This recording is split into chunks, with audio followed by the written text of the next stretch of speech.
আসসালামু আলাইকুম সম্মানিত দর্শকবৃন্দ, আপনাদের সামনে বর্তমানে যেই ঘাসটি দেখানো হচ্ছে এটি হলো সেই আমেরিকান 5G অর্থাৎ গুয়াতিমালা ঘাস। দর্শক, এই ঘাসটি খুবই নরম মিষ্টি রসালো ঘাস।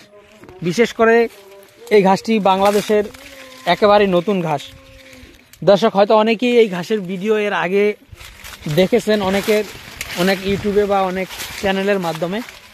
তবে দর্শক শ্রোতা, এই ঘাসটি আমিও একসময় ইউটিউবে ভিডিও দেখেছি এবং তারপরে আমিও সেই ইউটিউবের ভিডিও দেখেই এই ঘাসের কাটিং সংগ্রহ করেছি এবং এই ঘাস কিন্তু আমিও লাগিয়েছি।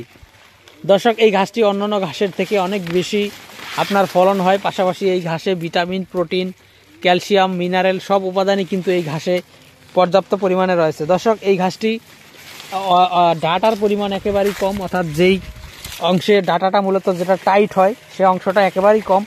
দেখেন, এই ঘাসে মূলত পাতা হয় বেশি অন্যান্য ঘাসের থেকে। এই গুয়াতিমালা ঘাসে হলো পাতা বেশি হয়। দেখেন, গোড়া থেকে যদি দেখাই একেবারেই ডাটা খুঁজে পাওয়া যায় না। দর্শক, ভিতরে গিয়ে যদি দেখাই যে ঘাসটি আসলে কেমন, দেখেন এখানে কি পরিমাণ পাতা, প্রচুর পরিমাণে এই গুয়াতিমালা ঘাসে পাতা হয়। দেখেন, গোড়াতে কিন্তু তেমন বেশি কাটিং হয় না, একটা বা দুইটা এরকম কিন্তু কাটিং হয়। তো দর্শক শ্রোতা, এই গুয়াতিমালা ঘাসটি কাটিং কম হওয়ার কারণেই মূলত এই ঘাসের কাটিংয়ের দাম বেশি। দেখেন এদিকে দেখেন কি পরিমাণ পাতা, আর পাতাগুলি কি পরিমাণ চওড়া।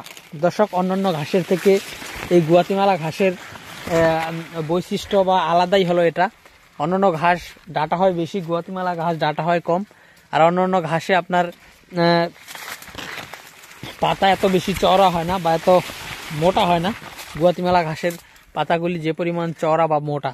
তো দর্শক শ্রোতা, আমাদের কাছে বর্তমানে এই গুয়াতিমালা ঘাসের পরিপক্ক এবং ভালো মানের কাটিং রয়েছে। আপনারা যারা এই ঘাসটি চাষ করতে চান তারা অবশ্যই আমাদের স্ক্রিনে দেওয়া নম্বরে আমাদের সাথে যোগাযোগ করতে পারেন।